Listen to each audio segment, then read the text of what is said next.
Hai pemirsa, berjumpa pada hari ini dalam acara Lawyer Talk yang akan membahas berbagai isu tentang hukum di Indonesia.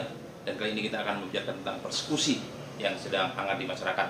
Tentu saja dengan praktisi hukum kita, narasumber kita Pak Nil Sadek. Selamat sore Pak Nil. Selamat sore. Ya, jadi langsung saja, menurut Pak Nil, apa persekusi dalam kacamata hukum? Begini, persekusi itu secara tata bahasa itu adalah suatu systematic mistreatment of individual and groups, all groups, by another group, by another individual group.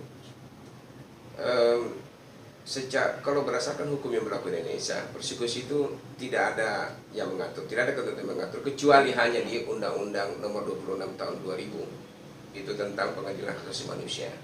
Di pasal 9 di Undang-Undang 26 Tahun 2000 itu tentang pengadilan HAM itu menyebutkan tentang adanya makna yang terkandung tentang persekusi. Tetapi di dalam pasal tersebut dia merujuk kepada ketentuan hukum internasional. Ya, kalau kita berbicara tentang hukum internasional, tentang kejahatan internasional ini, kita harus merujuk kepada pasal 7 ayat 1 huruf H dari Statuta Roma, ya, tentang Mahkamah Kejahatan Internasional. Di situ disebutkan tentang kejahatan yang ditujukan terhadap masyarakat sipil, ya. Masyarakat sipil yang bagaimana ini maksud dengan persekusi ini, ya. Di situ disebutkan pasal 7 ayat 1 tentang persekusi, tapi berhubungan dengan masyarakat sipil terhadap kejahatan yang berhubungan dengan kebijakan negara atau organisasi yang didukung oleh kebijakan negara, oleh suatu kekuatan, oleh suatu kekuasaan.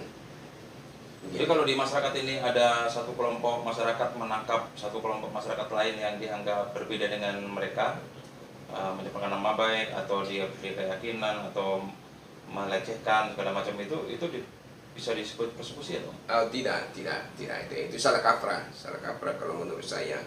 Sebab tindakan yang dimaksud dengan persekusi itu harus ada tindakan yang meluas dan sistematis terhadap masyarakat sipil, ya, yang berhubungan, memang dia berhubungan dengan suatu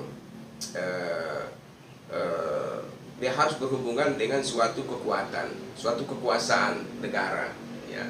Sementara dalam kehidupan kita sehari-hari, di masa yang terjadi di masyarakat Indonesia saat ini masyarakat sipil atau organisasi sipil yang ada di Indonesia ini, dia kan tidak mempunyai suatu kekuasaan, dia tidak mempunyai kewenangan. Kekuasaan diberikan oleh undang-undang, oleh kekuasaan negara, itu tidak ada kewenangan yang ada pada dirinya. Oke, jadi berlebihan ya, walaupun itu melanggar hukum, bahwa itu melanggar hukum, itu ditindak, sudah ada KUHP, tapi tindakan itu disebut persekusi itu berlebihan. Penggunaan istilahnya berlebihan. Berlebihan. Saya sebenarnya kembali saja kepada ketentuan perundang-undang yang berlaku di Indonesia. Penganiayaan sudah ada di pasal 351, sudah ada pasal 170, sudah ada pasal 46. Masyarakat menangkap seseorang terus diserahkan ke kantor polisi itu gimana? Sebenarnya begini, kita di satu sisi masyarakat tidak boleh menghalalkan segala cara, ya, tidak boleh main hakim sendiri. Masyarakat itu tidak punya kewenangan. Dia menyampaikan laporan pengaduan kepada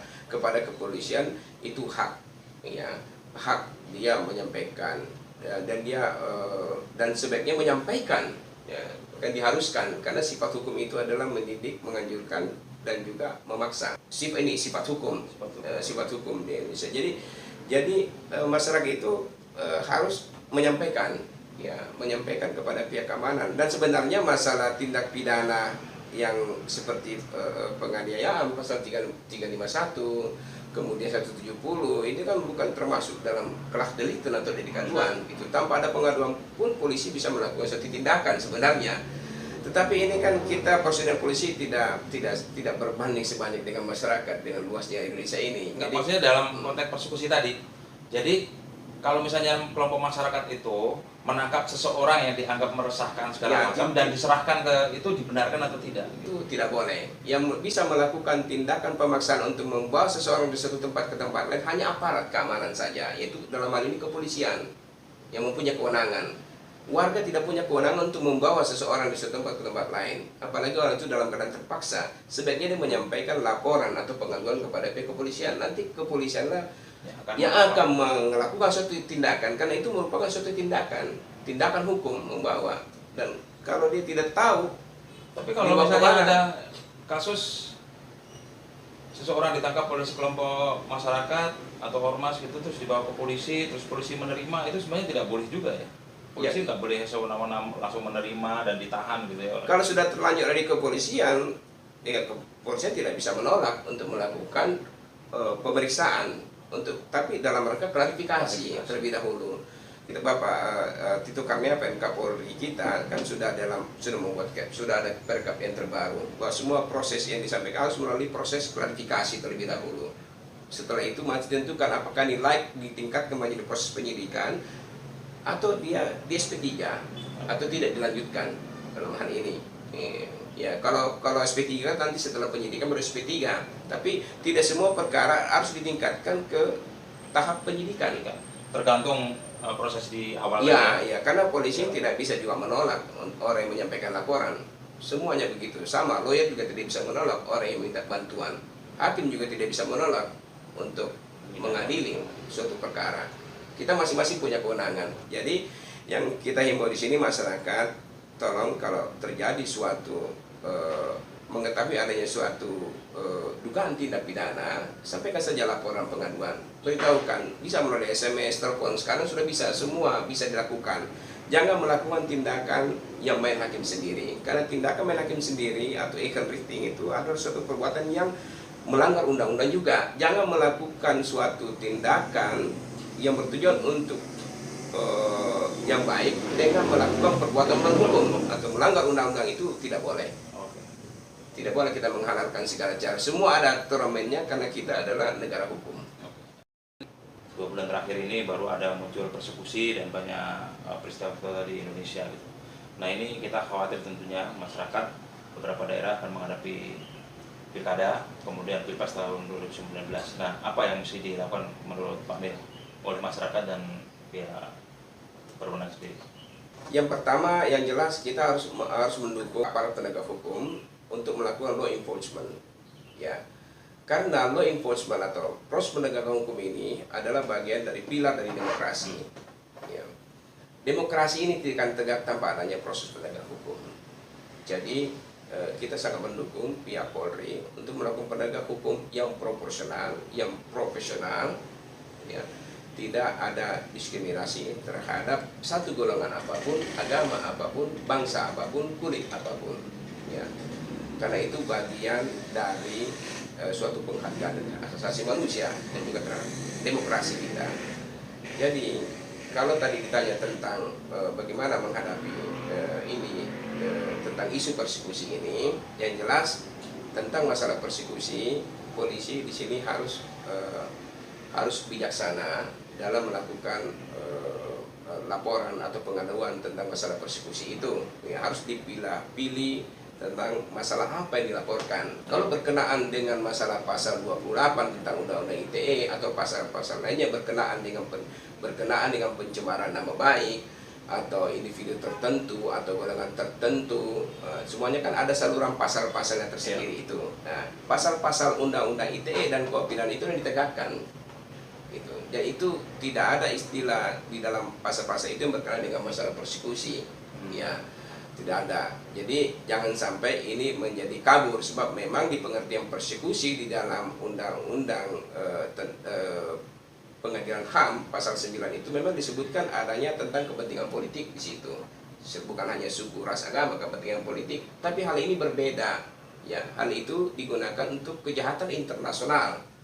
Bukan yang berkenaan dengan yang ada di sini. Di sini kita ada hukum. Ya. Jadi dalam hukum internasional juga itu dikenal hukum internasional atau hukum nasional. Ya, sepanjang hukum nasional kita masih bisa mengadili memproses warga negara atau kelompok individu yang melakukan kejahatan terhadap asasi manusia, maka hukum internasional itu tidak berlaku. tidak berlaku. Jadi Tapi ya, diutamakan dulu hukum hukum nasional. nasional, apalagi dalam penggunaan istilah persekusi ini itu. Persekusi ini tidak diatur dalam hukum yang berlaku di Indonesia, kecuali hukum dalam konteks untuk kejahatan internasional. Dia mengadili perilaku, perbuatan dari subjek pelaku kejahatan internasional yang melanggar hukum internasional. Jadi berlebihan ya, Berlebihan. melabeli Berlebihan. kejadian di masyarakat, di mana ada masyarakat mengambil paksa atau menangkap atau bahkan memerintahkan terhadap masyarakat lain yang dinilai berseberangan atau berbeda pandangan dengan mereka, kemudian diserahkan ke polisi segala macam itu berlebihan ya? Ya, penggunaan istilah itu berlebihan. Ya, penggunaan istilah. Tapi kalau tindakannya untuk menyampaikan laporan itu memang dibenarkan. Ya, berarti kalau ada orang kejahatan ada yang menyampaikan laporan kan berhasil hukum kita. Ya, berhasil. Itu yang diharapkan. Itu diharapkan. Tetapi kalau penggunaan bukan istilah main hakim sendiri. bukan main hakim sendiri, ya, karena perbuatan hakim sendiri itu kan melanggar hukum sebenarnya. Laporkan saja apa yang telah dilakukan oleh subjek ini. Kalau menurut Pak Nir selama ini melihat penegak hukum kita dari kepolisian, kejaksaan itu kredibel, bisa dipercaya atau tidak selama pengalaman Pak Nir? Selama saya sudah 16 tahun jadi lawyer, ini alhamdulillah proses penegakan hukum sekarang ini sudah mengalami eskalasi yang sangat signifikan, sangat bagus sekarang ya. Polisi-polisi maupun kejaksaan sudah menunjukkan integritasnya dengan baik ya, ditambah dengan dan ini harus didukung secepatnya oleh para pembentuk undang-undang, harus secepatnya menyediakan, harus membentuk undang-undang yang berjiwa negara Republik Indonesia, karena KUHP yang ada sekarang ini belum bukan produk dari Indonesia, hanya terjemahan saja dari. Oke, jadi menurut Pak Nir, kejaksaan, kepolisian sekarang penegak hukum sudah sebenarnya sudah profesional ya. Iya, saya sudah bagus. Cuman itu ya landasan hukumnya, kitab undang-undangnya ini yang mesti harus disesuaikan dengan falsafah bangsa kita ya. Iya, betul. Oke, mungkin itu bisa menjadi topik pembicaraan kita selanjutnya Pak Nir. Baik. Agar masyarakat kita tercerahkan. Nah itulah pemirsa penjelasan dari praktis hukum kita tentang persekusi, dan mudah-mudahan ini bermanfaat buat kita. Kita berjumpa kembali pada acara Lawyer Talk pada kesempatan lain dengan topik-topik yang lebih menarik. Sampai jumpa. Terima kasih Pak Nir. Terima kasih.